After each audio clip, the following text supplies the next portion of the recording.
Hi everyone, welcome to for your channel. ఈ వీడియోలో నేను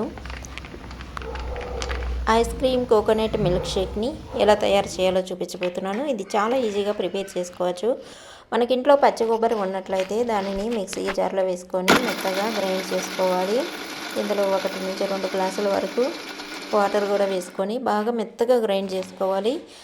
ఇది చాలా ఈజీగా చేసేసుకోవచ్చు. చిన్నపిల్లలు కూడా మనకు ఎండాకాలం చల్లగా తాగాలి అని అనిపించినప్పుడు ఎక్కువ స్వీట్నెస్ కూడా లేకుండా దీనిని ప్రిపేర్ చేసేసుకోవచ్చు.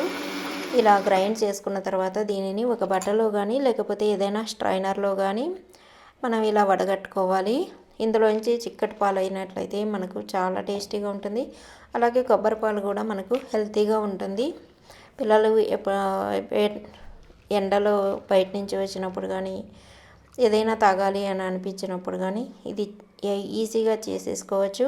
ఇలా కొబ్బరి పాలు తీసుకున్న తర్వాత నాకు ఇంట్లో ఐస్ క్రీమ్ ఉంది. ఆ ఐస్ క్రీమ్ని యూజ్ చేస్తున్నాను. మీకు ఇంట్లో ఐస్ క్రీమ్ లేనట్లయితే బయట నుంచి వెనిలా ఐస్ క్రీమ్ కానీ ఇంకేదైనా ఫ్లేవర్ ఐస్ క్రీమ్స్ కానీ తీసుకొని వచ్చి ఇలా ఒక కప్పులో ఒక 2 స్కూపులు వేసుకొని దీనిపైన మనం ప్రిపేర్ చేసి పెట్టుకున్నటువంటి కొబ్బరి పాలు వేసుకొని దీనిపైన ఒక 5-6 ఐస్ క్యూబ్స్ వేసుకున్నట్లయితే చల్లగా ఎక్కువ మైల్డ్ స్వీట్నెస్ తోటి చాలా టేస్టీగా ఉంటుంది. దీనిని ఒక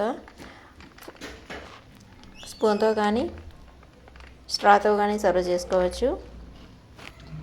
అందరూ తప్పకుండా ట్రై చేయండి. వీడియో నచ్చినట్లయితే లైక్ చేయండి, సబ్స్క్రైబ్ చేసుకోండి. Thanks for watching.